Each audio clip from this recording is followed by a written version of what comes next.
Visual richness ನೋಡ್ಬಿಟ್ಟು ಜನರು ತುಂಬ ಇಷ್ಟಪಡ್ತಿದ್ದಾರೆ. ಹೊಸ ಚಿತ್ರ ಮಾಡಿದೀವಿ, ಫ್ರೆಶ್ ಸಿನಿಮಾ ಮಾಡಿದೀವಿ ಅಂತ ಅನ್ಸುತ್ತೆ. ಕ್ರೌಡ್ ಎಲ್ಲ ತುಂಬಾ ಚೆನ್ನಾಗಿದೆ ಮೂವಿ ಅಂತ ಅಂದ್ಬಿಟ್ಟು ಅಂತ ಇದ್ದಾರೆ ಮೇಡಮ್, ಎಷ್ಟು ಖುಷಿ ಆಗ್ತಾ ಇದೆ. ಸೊ ಡೆಫಿನೆಟ್ಲಿ ನಾವು ಸಿನಿಮಾ ಮಾಡೋದು ಜನರಿಗೋಸ್ಕರ. ಸೊ ಅವರು ಖುಷಿ ಪಟ್ಟರೆ ನಮಗೆ ಕೋಟಿ ಸಿಕ್ಕಷ್ಟು ಖುಷಿ ಆಗುತ್ತಲ್ಲ. ಸೊ ಡೆಫಿನೆಟ್ಲಿ ಸಿಕ್ಕಾಪಟ್ಟೆ ಖುಷಿ ಆಗುತ್ತೆ. ಆ್ಯಂಡ್ ಇನ್ನೂ ಜನರು ಬರಬೇಕು. ಇವಾಗ ಜಸ್ಟ್ ಒಂದು ಶೋ ಆಗಿದೆ, ಖಂಡಿತ ಬರ್ತಾರೆ. ಇವಾಗ ವರ್ಡ್ ಆಫ್ ಮೌತ್ ಆಗುತ್ತೆ, ಜನರು ಇಷ್ಟಪಡ್ತಿದ್ದಾರೆ. ಸೊ ದಯವಿಟ್ಟು ಅವ್ರ ಫ್ರೆಂಡ್ಸ್ ಫ್ಯಾಮಿಲಿ ಎಲ್ಲರಿಗೂ ಹೇಳಿದ್ರೆ ನಿಮ್ಮ ಪ್ಲಾನ್ಸ್ ಎಲ್ಲ ಕ್ಯಾನ್ಸಲ್ ಮಾಡಿಕೊಂಡು ಮೇಡಮ್ ರಿಯಲ್ ಲೈಫ್ ಎಷ್ಟು ಸಲ ಬಿಡಿಸ್ತೀರಾ, ಎಷ್ಟು ಸಲ ಕಳ್ತನ ಮಾಡಿದ್ದೀರಾ ನೀವು ರಿಯಲ್ ಲೈಫ್?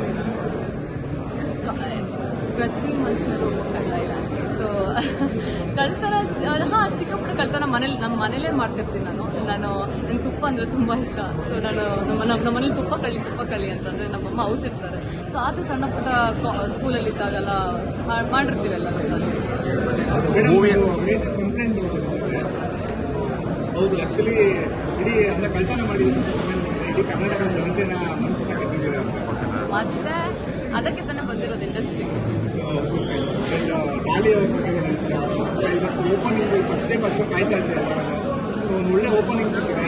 ಅಂಡ್ ಈ ಜರ್ನಿನ ತಗೊಂಡೋಗ್ಬೇಕು ಅದ್ರ ಬಗ್ಗೆ ನನಗೆ ಫಸ್ಟ್ ಆಫ್ ಆಲ್ ನಾನು ಸಿನಿಮಾ ನೋಡಿದಾಗ ನನಗೆ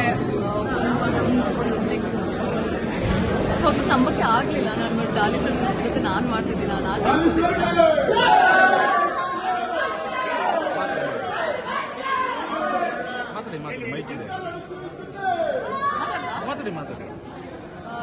ಡಾಲಿ ಸರ್ ಜೊತೆ ನನ್ನೆಲ್ಲ ನಾನು ನೋಡ್ತಾರೆ ತುಂಬಾ ಖುಷಿ ಆಗುತ್ತೆ.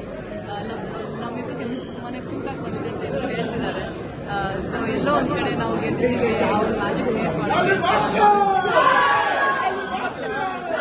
ತುಂಬ ಕಲ್ತಿದ್ದೀನಿ. ಅವ್ರು ನನಗೆ ತುಂಬಾ ಸಪೋರ್ಟ್ ಮಾಡಿದ್ದಾರೆ. Fantastic actor. ಸೊ ಅವರ ಒಂದು ಟ್ಯಾಲೆಂಟ್ನ ನೋಡಿ ನಾನು ಇನ್ಸ್ಪೈರ್ ಆಗಿ ಮೇ ಬಿ ನನ್ನ ಪರ್ಫಾರ್ಮೆನ್ಸು ಅಷ್ಟು ಚೆನ್ನಾಗಿ ಬಂದಿದೆ ಅಂತ ಎಲ್ಲೋ. All the best madam. Thank you.